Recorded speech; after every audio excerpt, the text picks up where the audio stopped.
Warning, the following program is designed for casual wrestling fans and is meant purely for entertainment. If you're SAWFT, proceed at your own risk. Viewer discretion is advised. Brother, I'm going run a wild Hulk Hogan. If all I get's a moment, I'll make sure it's an explosion. Cause lately I've been seeing stars, trying to kick out on this jaw cord. But it's no holds barred, middle fingers like I'm Stone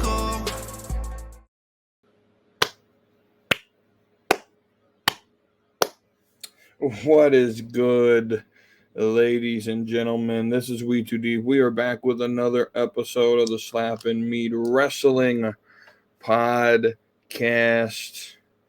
And again, this is give another ovation for what Stand and Deliver did just now on Peacock here to set up and to start WrestleMania weekend. As always, NXT delivers what might be the best show of the weekend. So we're going to break all of that down. We're not going to do like a move by move review. Y'all know how I do reviews on here. I just want to talk about the results, what I thought of the show, and I'm just off the bat. Right? I mean, it's not a 10 out of 10 event. I'm giving that an 8 out of 10 PLE. What a banger to start the weekend on. And we start this on the pre-show with Gigi Dolan and Tatum Paxley versus Cora Jade and Roxanne Perez versus Fallon Henley and JC Jane versus Lash Legend and Jakara Jackson to determine the number one contenders who get a title shot at the Women's Tag Team Champions on Tuesday. Tuesday is going to be a big show. It's going to be the sort of the end of the week in Vegas, right? So the last show. So, NXT gets to start the weekend with Stand and Deliver and end the time in Vegas with the Tuesday episode of NXT.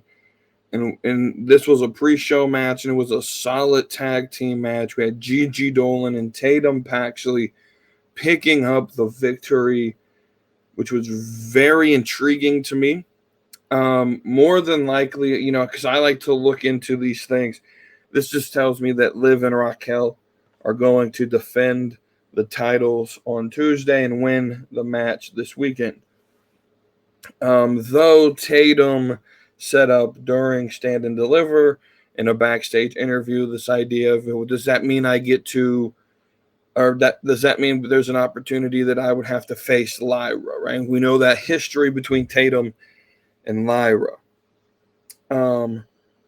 And so that sort of blurs that line there of who's going to win the Mania match, but I'm assuming it's going to be Liv and Raquel. But what a match to start the pre-show with. And then we immediately jump into Stand and Deliver, right? And we start the show with Ricky Saints defeating Ethan Page in a very, very good match. Was one of the ones that I wasn't necessarily looking at as being like a show stealer, but it did produce a very good, enjoyable match to start the show.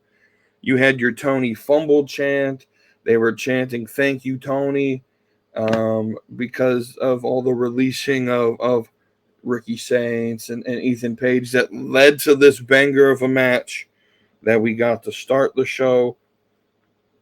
But this, like I said, this was one of those matches that I didn't necessarily care about, and it's not because I don't care about the wrestlers in it.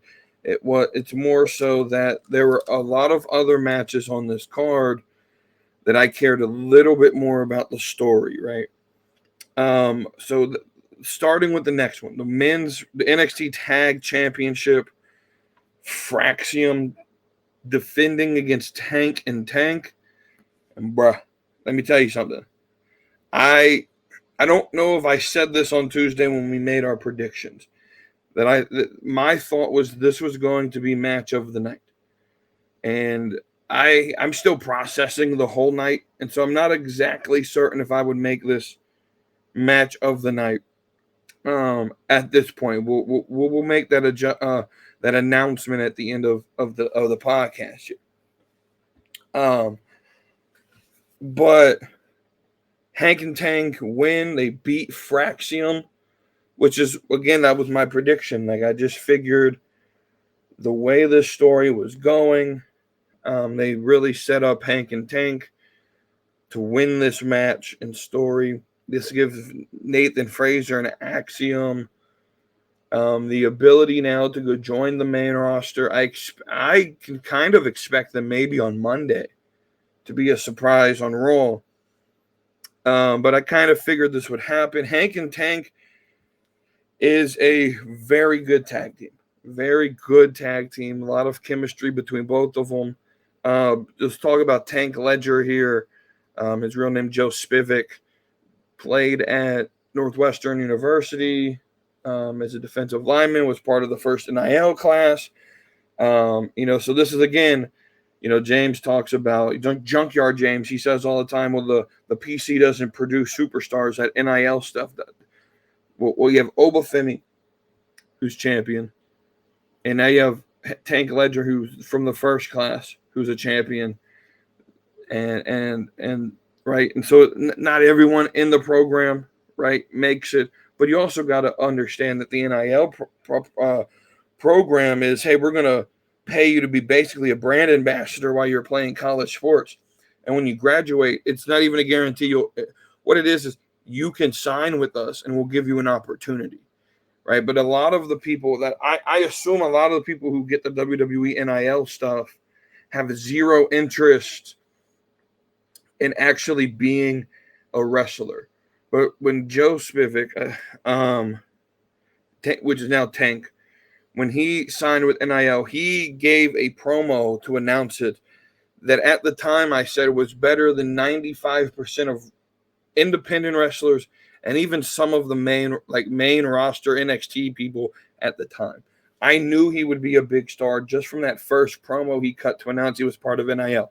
Like, he took time. He actually gave a promo, whereas the rest of them in that class sort of just made a tweet, maybe, or made an Instagram post, maybe made a video that wasn't necessarily a promo, but more of an announcement, right? But he went out there and cut a promo.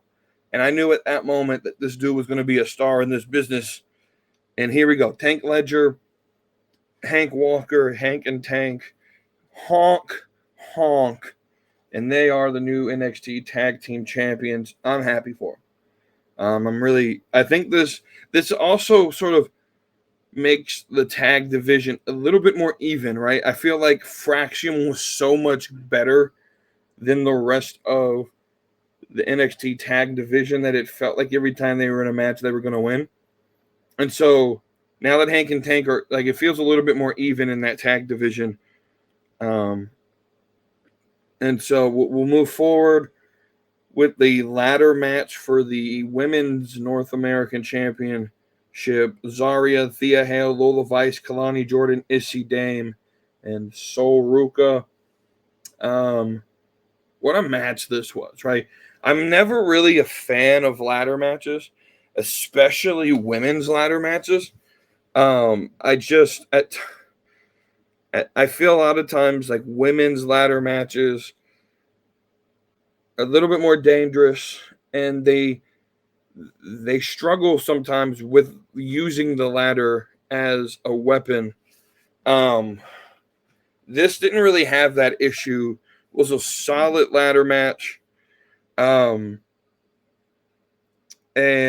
Sol Ruka won. Let me tell you, one of the best, her finisher, not even one of the best, the best finisher in professional wrestling right now is the Soul Snatcher. It's so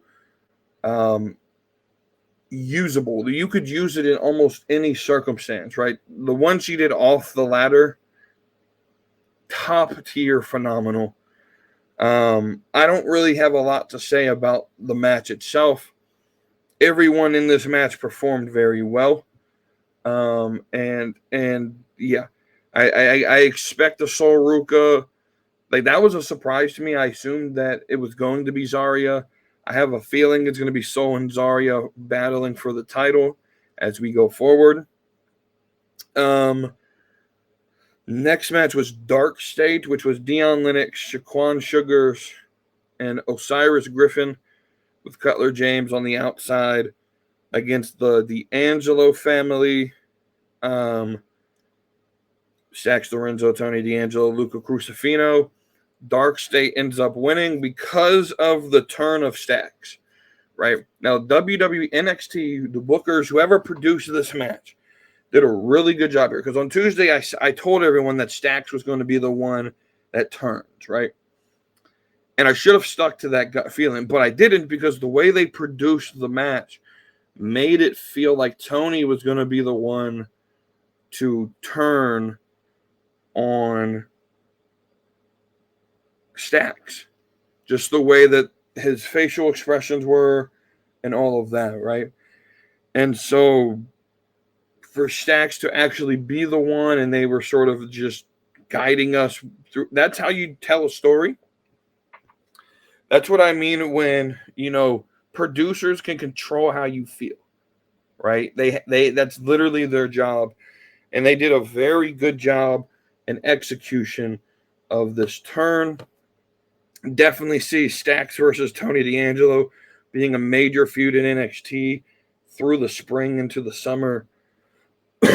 And so where that goes, Tuesday is definitely going to be a banger of a show on NXT. And then we get the women's fatal four-way: Stephanie Vaquer, Julia, Jada Parker, Jordan Grace, where Stephanie Vaquer retains the championship. Again, complete shocker to me, right? I figured that Jada Parker was going to win.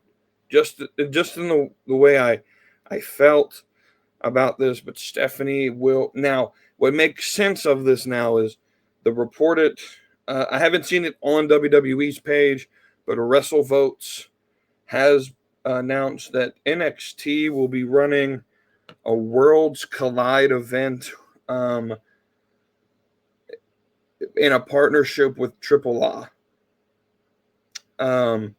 the big promotion in Mexico.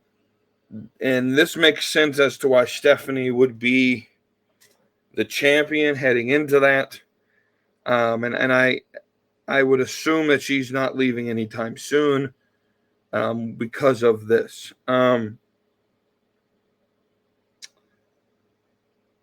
This was a good match, right? I'm not the biggest fan of multi-person matches because it gets a little bit sometimes it does turn into a bit of a clusterfuck in terms of where you're watching the action at and all of that, right? This was really good. Everyone shined in this match. But Stephanie, to me, it's just clear Stephanie was the best choice to win this. I do think Julia will be called up. Would not even surprise me if Julia's on the main roster and as sort of like a replacement for Dakota Kai in Damage Control. And when Asuka and Kairi come back, and you have Asuka, Kairi, Io, and Julia run as Damage Control, that wouldn't surprise me at all. Very good match here.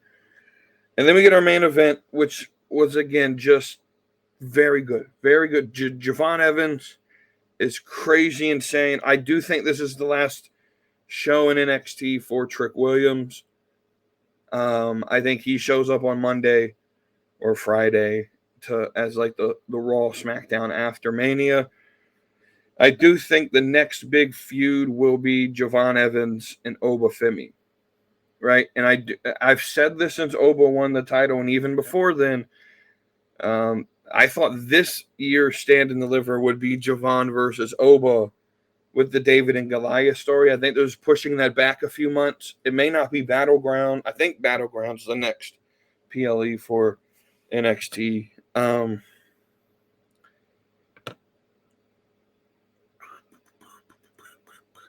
Yeah, it looks like Battleground will be next, which is, yeah. So that's a month away. I don't know. I don't see Oba losing the title in a month. But I do think that'll be a major feud going into because I do expect Javon Evans probably going into the Worlds Collide Triple All event because of his speed and his style.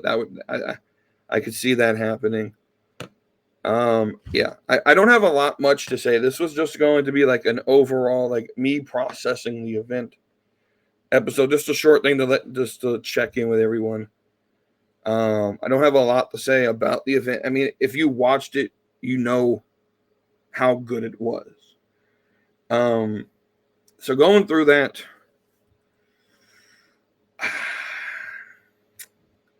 I am going to say Hank and Tank and Fraxium was my favorite match. I'm giving that match of the night. I do believe that was the better or the best of the matches. But there's a lot of story coming out of this, which is fantastic. That's what these events were meant to do. Put on a great show, but also let's watch on Tuesday. We got to figure out why Stacks did what he did. Will Tatum and Gigi win the titles? What's the play leaving this event? You know, even the sort of backstage stuff with Lexus King and Penn and Teller and losing his cup, and that was fun and played into the theme of the weekend. So I thoroughly enjoyed that. I just a quick little episode. It's not going to be crazy. Y'all know I like to talk, but I ain't got a lot to talk about. The show was great. I highly recommend it if you didn't watch it. But I'm going to sort of relax now. Maybe participate in watching the 3-hour-long kickoff show to WrestleMania Saturday. Probably not. But with that being said, y'all have a great rest of your day. And if you're in the Discords, I'll see you there on WrestleMania Saturday. If you're not, go join real quick. Especially, there's 2 Discord links. The first one is the Junkyard Media Group. That's me and Junkyard James's server for R2 Podcast. And then we have the bottom one, the CWC Casual Wrestling Community. That's the Notorious Nerdy D. His group, I do promote that as well because that is where most of my time is spent in conversation on wrestling. And there's if you're a casual fan, we invite you to come join the conversation. It's a great bunch of people there. Outside of that, y'all, you have a great rest of your day. I'll see you 8 p.m. Eastern. So in just about 3.5 hours. 3.5 hours as I'm recording this right now. So about 3.5 hours. I'll see you guys in the Discords for WrestleMania Night 1. And we'll see how that goes. And there probably won't be any other videos until Tuesday. So until then, y'all enjoy WrestleMania. And I'll see you on Tuesday. So hit that subscribe, come along for the ride. AEW, WWE, we're always on side. From fantasy booking to baddies that slay. Slapping, meet, wrestling every Tuesday.